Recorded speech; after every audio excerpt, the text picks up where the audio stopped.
is November 16th, 2021. First, we're going to open up the floor to public comment. Vicki, have we had anybody sign up? No, ma'am. All right, no sign-ups for that. We are going to now convene to a closed session. So the chair will entertain a motion to recess into a closed session pursuant to the exemptions from open meetings allowed by Section 2.2-3711A Code of Virginia as amended for the following purposes. Contracts. Discussion of the award of a public contract involving the expenditure of public funds, including interviews of bidders or offerers, and discussion of the terms or scope of such contract, where discussions in an open session would adversely affect the bargaining position or negotiating strategy of the public body pursuant to Virginia Code Section 2.2-3711A30. So moved. We've got a motion Second. and a second, and a voice vote. David Byrne. Aye. William Brown. Aye. William Brunke. Yes. Taylor Franklin. Yes. Lisa Murphy. Yes. Mike Standing. Joe Strange. Yes. Victor Weisenseal. Yes. Scott Wood.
affirmative recorded vote, and in accordance with the provisions of the Virginia Freedom of Information Act.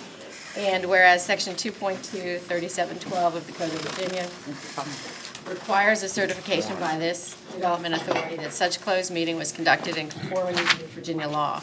Now therefore be it resolved that the Virginia Beach Development Authority of the City of Virginia Beach, Virginia hereby certifies that to the best of each member's knowledge, only public business matters lawfully exempted from open meeting requirements by Virginia law were discussed in the closed session to which this certification applies, and only such public business matters as were identified in the motion convening the closed meeting were heard, discussed, or considered by the Virginia Beach Development Authority.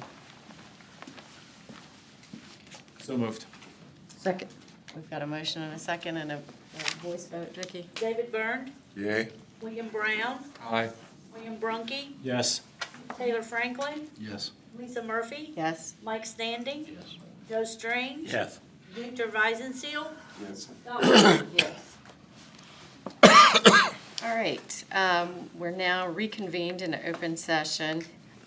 Review and approval of the minutes from the October 19th, 2021 meeting. Can I get a motion to approve? So moved. Second. Got a motion and a second. All in favor, say aye. Aye. All opposed, same sign. That motion carries. The financials. We have folks from Cherry Peck Art here. Please feel free to introduce yourselves and pick the podium if you like, and we'll run the briefing for you. Thank you. Thank you. Yep.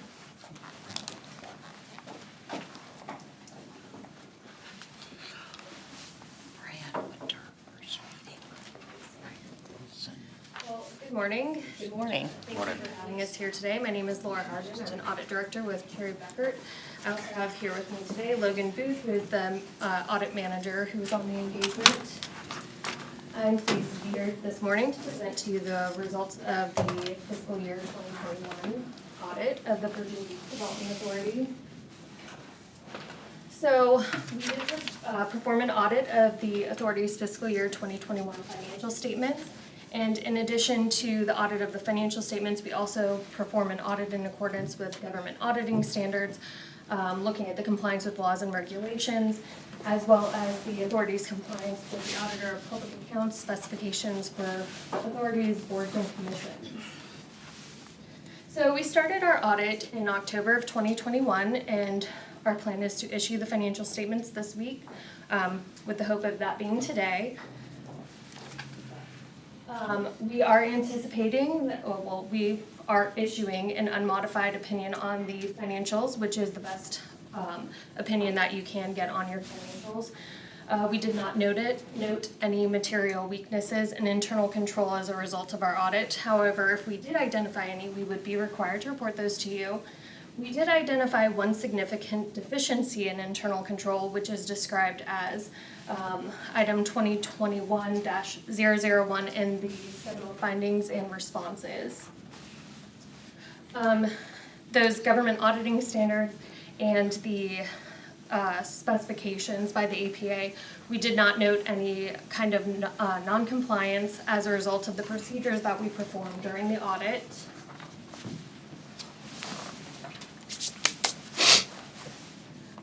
In addition, just a couple of required communications that we are required to communicate. So if there were no changes in accounting policies during fiscal year 2021, meaning that if you were to compare the 2020 financial statements to 2021, the policies used in both of them are the same.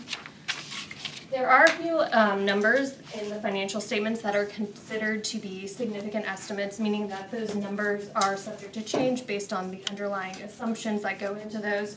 The most significant that we considered as a part of our audit was the impairment of the land held for resale, as well as depreciation of capital assets, since that's based on the estimated useful lives of those assets.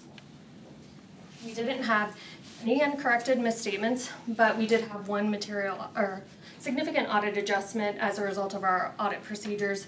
That's described as that significant deficiency in finding 2021-001, and that's schedule findings and responses.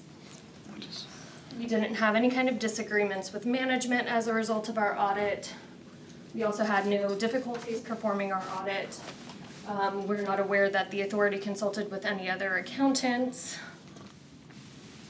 Our plan is to issue a management representation letter either today or tomorrow to be signed. Just in that letter, it represents to us that the authority provided us all the information and inquiries that we requested to perform our audit and provide that unmodified opinion, as well as taking responsibility for the financial statements being prepared in accordance with generally accepted accounting principles. We are independent of the authority.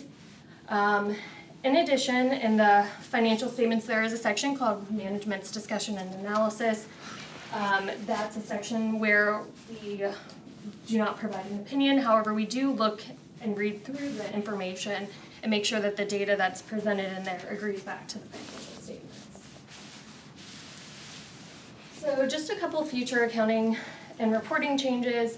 So the biggest government accounting standards that's coming out is GASB statement number 87, which is the lease standard.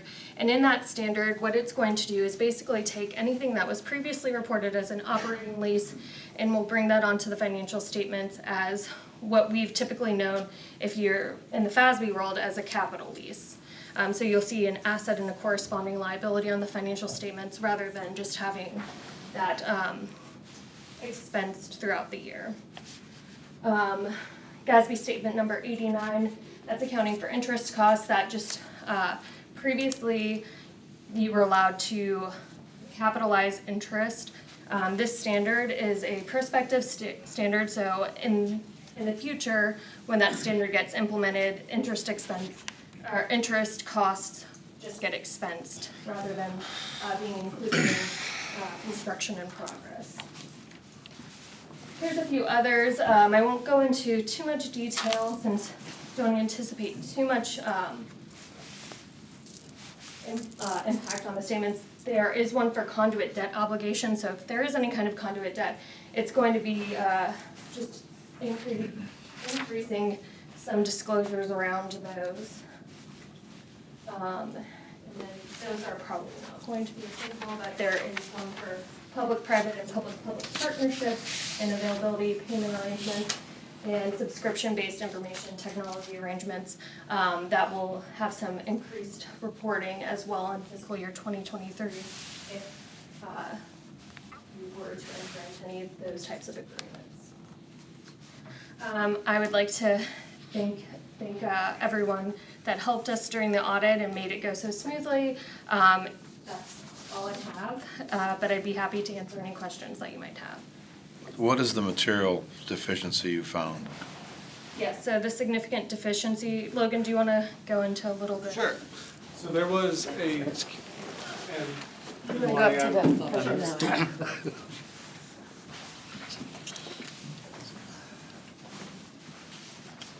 good morning, everyone. As Laura mentioned, I'm Logan Booth. I'm the audit manager on the engagement.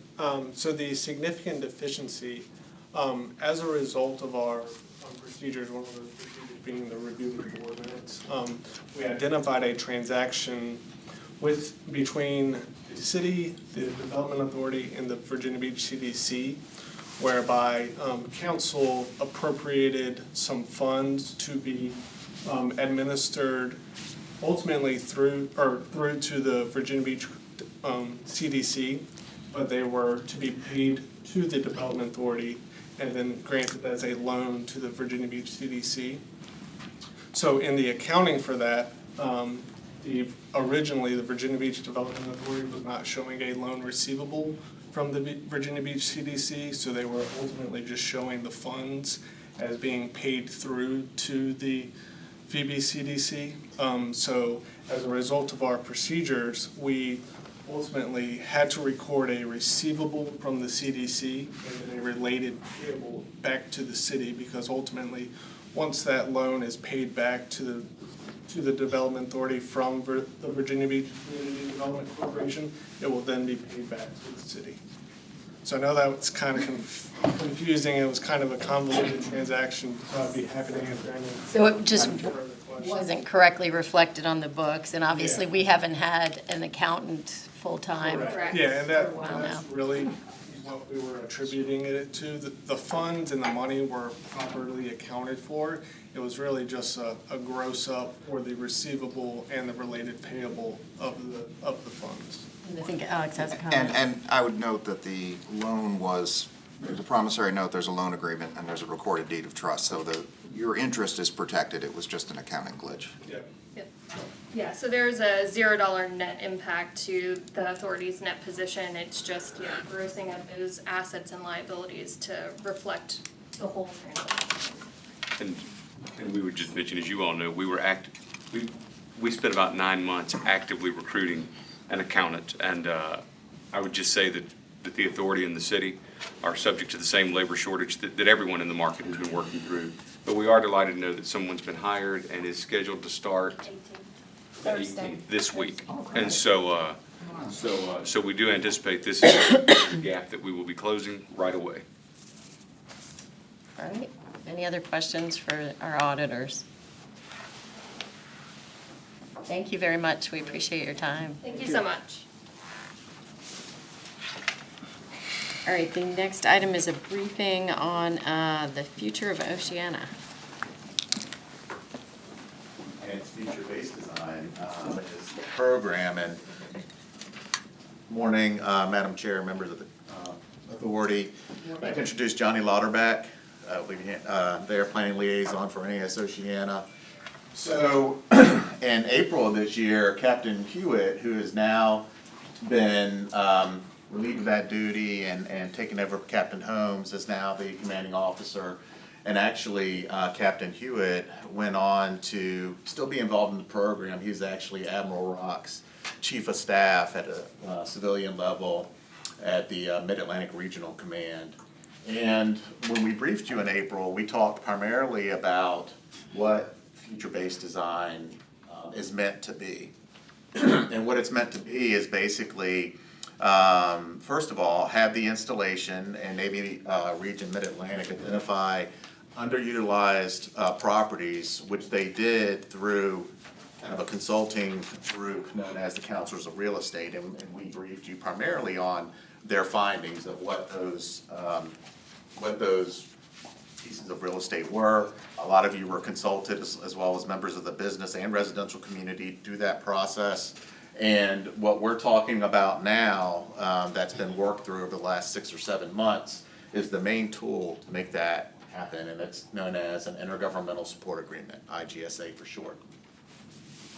And so, I know it's a lot of words because this briefing is also meant to kind of document the summary of terms for you.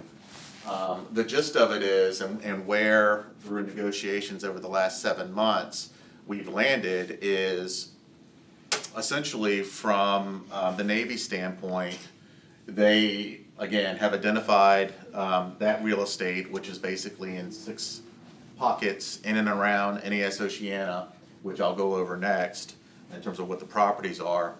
And then they've also worked through what will be the process for leasing these properties and who will be involved. And through negotiations and their own working through at the installation level, that is NAS Oceana, Navy Region Mid-Atlantic, which is the regional command, basically of all the Navy installations east of Chicago, frankly, and then Big Navy, as we call them, up in DC, as well as the Department of Defense. And where we've ended up is that the Navy will lease directly with third parties and not involve the Virginia Beach Development Authority or the City of Virginia Beach at all. And they will be 50-year term leases.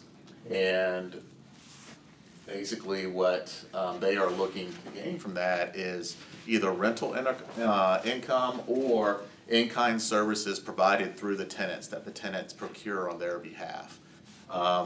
And this is meant to do 2 things. Number one, because of the deficiency in operating income that they have been receiving from the Department of Defense, it helps shore up some of those ongoing and backlogged capital needs and operating needs on the facility. And what the city will do is basically market those properties like we would for any other business or industrial park. And the reason why we enter into, well, first of all, the term for the IGSA is basically 1 year with 1 year renewables up to 10 years. But the leases will live on beyond that. The other great news that we found out through our public finance attorney, Dana Harmeyer, as well as Deb Bryan, our legislative liaison, is that that property, although it's federally owned, is taxable. Up to 100% taxable if it's at the 50-year term. If you go down for each year below 50 years, say down to 25, there's a certain percentage, I believe 2% per year, that the real estate tax rate goes down. So the current term of the leases is gonna be 50 years, and if so, that's taxed at 100%, whereas now it's not. The properties, which I believe we've gone over before, Like that. are generally in the 400-acre range in these 5 quadrants, plus actually real estate and facilities that are within the fence line itself. And there's already been significant discussions on things like, they're known as MWR functions, morale, welfare, and recreation, their fitness facilities, their golf courses, about how they can partner to lease those, for example. That might be more efficient for them. Those are examples of within the fence line. Other examples of within the fence line opportunities are those companies with top secret clearance or above that would work more intimately with the actual military functions on the base that may be able to lease property within the fence line if they have that secure access. So, this didn't turn out as well as I thought, but the blue areas for the most part are the quadrants of real estate that are in play, except for Owls Creek. You know, besides being pretty wet in particular, and that's on the east side of Bird Neck Road with draining in the frontage, some frontage on Lake Rudy.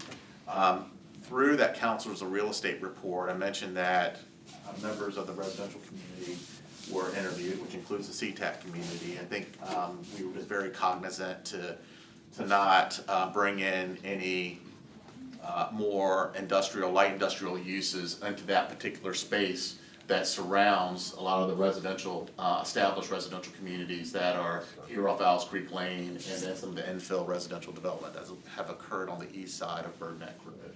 So some of the main pockets of real estate are both sides of parcels flanking the commissary and potentially the commissary itself.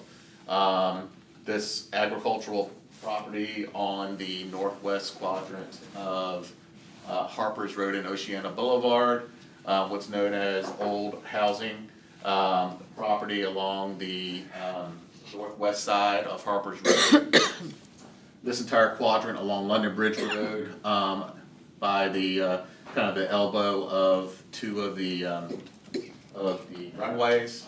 And then when you're going down London Bridge Road and you look off to your right, there's a large area of agricultural property that's also in play. So those are the main parcels, in addition to probably the most alluring parcel is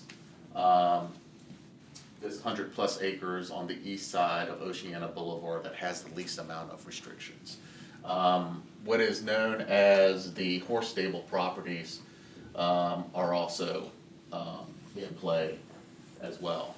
And what we're finding in terms of interest so far, which the business development team, a lot of members of them are here today, have been vetting, have been in support of the both the C-Val project and the Kitty Hawk industry projects in terms of energy storage opportunities, you know, up to potentially the 9-figure range for those investments on those properties. So specifically, and I'm gonna go through each bullet here, Navy responsibilities are to, you know, provide what due diligence they have on these sites to provide to us so that we're able to help them market them, to talk about and to illuminate all of the federal restrictions or requirements that may occur on the site. They are to help us with the marketing efforts and kind of partnering with us along the way. Because as we find those prospects, and we have a working relationship with them. We bring in the Navy to help clarify some of the aspects of their requirements and aspects about the property that they own. They help us with things like we would normally provide, say for corporate landing, rights of entry, anything needed to gain access for due diligence, temporary access to the sites for things like soil borings and other studies. And then to reimburse the VBDA for any costs that you incur, staff incurs for marketing the properties. So that is one difference that, say for our business parks, we market them and don't have those costs reimbursed until we sell those sites, or we get longer term revenue from leases or tax revenue from them. So that is a benefit. They would actually execute a work order between the Navy and VBDA, or economic development staff in this case, and it would talk about what the scope is, what the potential costs would be, and then we work to make those marketing efforts happen, and then we invoice them to reimburse us. VBDA responsibilities are, like I was saying, market each site, prepare a marketing plan, to really be intentional about marketing this site and developing a marketing plan as a new industrial and business park for the city, for VBDA and for the city. We would actively promote and market the sites. We would work to develop its own web page for future-based design, and really, you may end up seeing actually that may be eligible for EDIP awards depending on the circumstances. Probably more in capital investment versus jobs. What about the Bell House? Is that part of it? It is not. So the Bell House is currently occupied by the XO, historically, as you may know, Commissioner Wood, and their family, and it actually currently still is. So that is not in play. The Bell House is still serving its purpose. So that is not part of it. The Navy has budgeted roughly $100,000 a year up to reimburse for those marketing type of costs. And again, it will be done on a more work order type basis. And so it's pretty straightforward. This has evolved from what would have been a lease that the authority maybe would have been party to, and us procure, third-party in-kind services for the Navy, to really just a marketing plan and the availability of 400 acres plus for physically positive in the city that we don't otherwise have, and that is taxable. So we're happy to stand by for any questions you might have about it. Brian, I know the development community was involved at some phase in this. When the Navy decided to go straight to long-term ground leases, did they give much thought to the financeability of the ground leases? Because I know there are times when the terms from the federal government would allow them certain termination rights or hamper someone's ability to get long-term financing. Was somebody looking at that aspect of it to make sure that these properties? So, Madam Chair, are you referring to mostly the ability in terms of acts of war, what have you, to take back the property as needed? For example, that might be basically a takeover clause. Well, if somebody's gonna get, long-term financing to build something on the 100 acres, let's say, a lender's gonna wanna make sure that that is truly a long-term lease where there really aren't termination rights that the landlord has. So there's no doubt that the termination right clause is going to dictate some of the uses, and some folks are gonna opt out because of it. So there's no doubt that's gonna limit it, but I believe those terms will still be in there. And what we'll find out, and something I haven't mentioned yet, is that the next step for the Navy would be to procure a master planner, master developer to run the program on their behalf. So you may have heard of a consultant known as SIA that has been consulting with the Navy to get them to this point. They are in the process of developing an RFP and get a master planner, master developer to refine this program on the Navy's behalf and then run it for them. And one of those things is gonna be, main points is that takeover clause and how we work through that.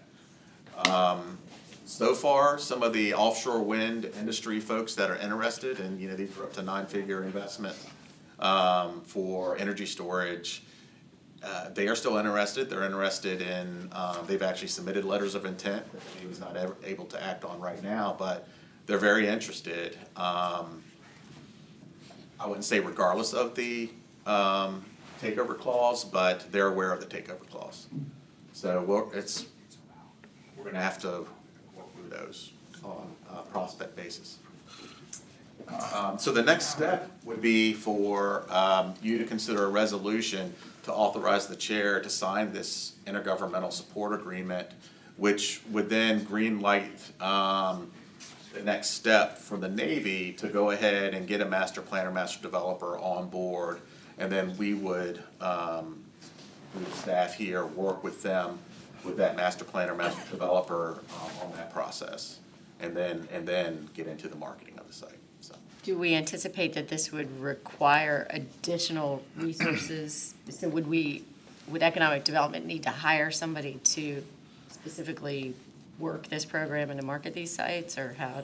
I will leave that at Taylor's discretion, but I don't know if we know that yet, so we'll have to see what kind of capacity he has, or, it's very much like if we were able to just say, start to really aggressively market the ITA, for example, and take that on, that would likely be their existing staff. So it would be at Taylor's discretion on that. But there does seem to be an ability to somewhat reimburse us for that on a contractual basis if we did. Madam Chair, depending on the services, you may need to retain someone with the appropriate broker's license. As I say, and I would say before we go any further on that conversation, I want to protect our rights to get into a closed session on conversations around where this might go next, if I may. Okay. Yes, Mr. Burns. This sounds very complex. What do you think the chances are it'll work? I think for compatible development, it will work, and I think that for properties that are in the fence line, that they're probably going to have to work in order for, whether it be one of the 2 golf courses, or whether it be taking over the fitness facilities or the like, to make them more efficient and for them to be able to operate at that 65% target they've been getting versus the 100%. So, similarly, the Department of Defense, is going to have to try to maintain, if not increase, funding to support the installation, not continue to eat away at it, in order for it to remain functional and keep its readiness status to support NOB, Norfolk, and the aircraft carrier fleet that we have. I see it. There's great potential for success with the program. And if I can quickly add to that. So Mr. Byrne, I don't mind telling you, were it not for one thing, I would have real concern about our ability to deliver here. However, it's important to note, coming out of the last sort of RAC process, we established the Oceana Land Use Conformity Committee, which is a council-appointed body. And what's great is we now have the better part of approaching 20-year relationship with the Navy about, as it relates to, one, fighting encroachment, but fighting encroachment through the promotion of compatible uses around the installation. So I think, like everything, this is something that's got to be planned. We don't ever want to shoot from the hip in this space, but I do think that we have existing systems in place that allow us to build a plan that will lead to success, because we have been successful in this space before. But it's got to be planned, and we have more conversation with the Navy around what's acceptable to them in this area before we can really speak with authority. All right, any other questions for Brian or for Taylor? Madam Chair, may I have one more quick thing? Sure. This is Brian's last meeting with us, and this is Brian's last official act, sort of as a city employee and on behalf of my department and on behalf of the city manager's office. And I just want to take a minute to thank him for his service. Brian's been with us 22 years. Yes, sir. Yep. And Brian is joining the city of Chesapeake as the deputy city manager. We're incredibly grateful for all that he's done for our city as a member of our team, and just want to wish him luck and all the best as he moves to our neighbor. Thank you. Appreciate it.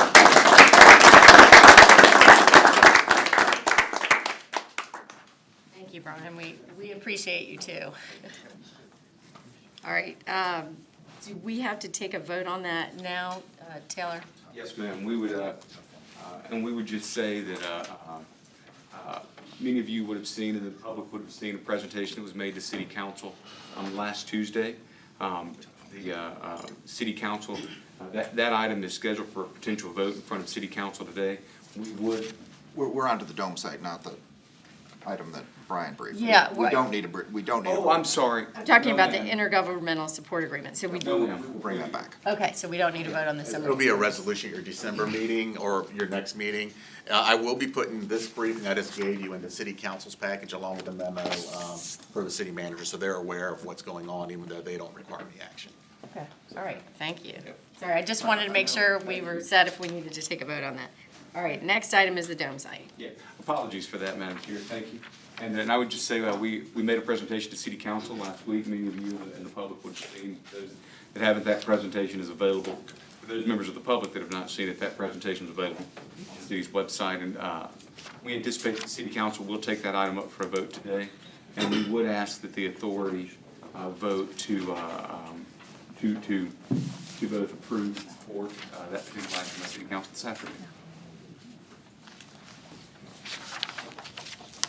So we're being asked to take action to amend or to execute the First Amendment to the dome site development agreement. That's correct. And the terms are attached to your resolution, as we discussed a few minutes ago. All right, So moved. we've got a motion on the execution of the First Amendment to the dome site agreement. Can I get a second? Second. Got a motion and a second. All in favor, say aye. Aye. All opposed, same sign. That motion carries. Please note, Mr. Madam Chair, if I may, we Standing. have Michael Culpepper from Venture Real Estate here with us today, and I just want to, oh, sorry, Mike, go ahead. Okay, yeah, just note for the record, Vicki, that Mike Standing is abstaining from the vote on that. I just want to thank the team at Venture for being with us today and thank them for their partnership as we work through this project together. Thank you. Thank you for coming, Michael. Okay, the next item is a Economic Development Incentive Program request for approval of an EDIP Part C award. Good morning, Madam Chair and members of the board. This morning I'll be presenting to you an EDIP for solid structures. Before I do so, I would like to acknowledge and welcome Scott Prosey, who is the president of the company. Thanks for joining us. You look solid. These are the disclosures that we need just to look those over. Where's Blue Ridge Bank? Scott, where's Blue Ridge Bank? I'm not sure. Blue Ridge, probably. Blue Ridge Bank's a new bank that has moved into the area in Norfolk about 2 years ago. They just opened their Virginia Beach branch, and they are the lender that we're using to finance building the new facility. I just thought maybe it was on the Blue Ridge. Thank you, Scott. About the company, Solid Structures was established in 2008. Currently, they're located at 106 South First Colonial Road. And it is an outdoor living design build construction firm.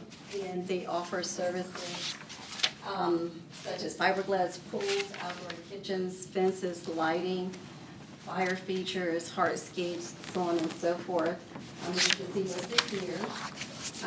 Next is a portfolio of some of the work that they have done. And next one, there's some more work here. Next.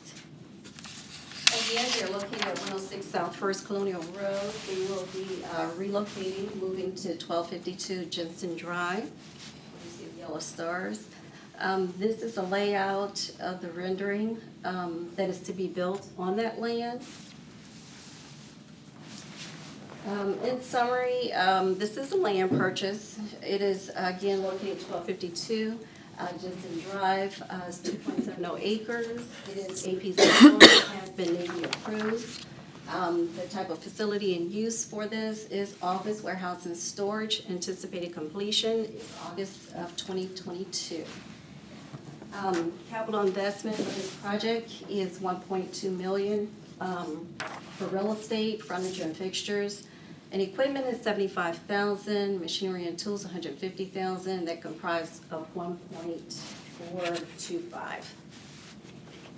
The recommendation for the EBIP grant is for $35,000. This is pursuant to Part C of the APC 1 policy. This is pending OLEC approval on December 8th this year. Of course, it does meet capital investment criteria and also target industry compatible business use in APC 1. Any questions? So our grant would be conditioned on OLEC approval. That is correct. They have not had meetings in months, so the next meeting is next month. And the reason for that is, we started with a very large appropriation to deal with encroachment in the APZ 1. We're now down to about $1 million, maybe a little less than that, in that original appropriation funded by us and by the Commonwealth. And so normally we wouldn't bring you a grant this small, but because it's in the APZ 1, because it fit the parameters, and because we're trying to wrap that program, we thought it was appropriate for consideration. Right, any questions I'll move it. on this item? Second. All right, so we've got a motion and a second. All in favor, Mr. Byrne. All in favor, say aye. Aye. Aye. All opposed, same sign. That motion carries. Thank you. Next item is administrative information, VBDA priorities. Taylor, do you want me to talk about the Please. holiday celebration? So our holiday celebration will be December 13th from 5:30 to 7:30. Olivia. And it will be at the Sandler Center this year. So we're still working on the details for that, but hope to see everyone there. When was that again? December the 13th, it's a Monday, Time? 5:30, Where? Sandler Center. We'll send everybody a calendar invite. I say we, I mean Olivia. All right. Did you want to add something about that? No, I think that's it. Okay. One of the items that I wanted to mention, and it actually comes up with the marketability of the Oceana land. I think we want to take a look at, I've gotten some feedback from the brokerage community that when we post our bids and our RFPs, that we may not be casting a wide enough net. So I think we just want to take a look at where we're posting when we do have land that we want to post an RFP for. So we have not actively marketed any land for. It's been a couple of years. It's been a yeah. few years now, but we'll take that under advisement. Thank Okay. you. All right, thank you. And then Director's report, Taylor. Nothing from me. I was going to recognize Brian, but we already got that taken care of, so. Thank you, Brian. We really appreciate all of it. Vice Mayor, but she left. All right, with that, we are going to convene to a second closed session.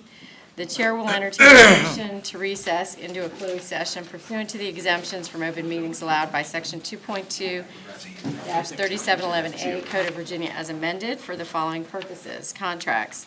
Discussion of the award of a public contract involving the expenditure of public funds, including interviews of bidders or offerers, and discussion of the terms or scope of such contract, where discussion in an open session would adversely affect the bargaining position or negotiating strategy of the public body pursuant to Virginia Code Section 2.2-3711A30. Can I get a motion? So moved. Got a motion from Ms. Wood and a second? Second. A second for Mr. Brunke, and a voice vote for that. David Byrne, Yay. William Brown, William Brunke, Yes. Taylor Franklin, Yes. Lisa Murphy. Yes. Mike Standing. Yes. Joe Strange. Peter Weisenhunt. Yes. Scott Wood. Yes.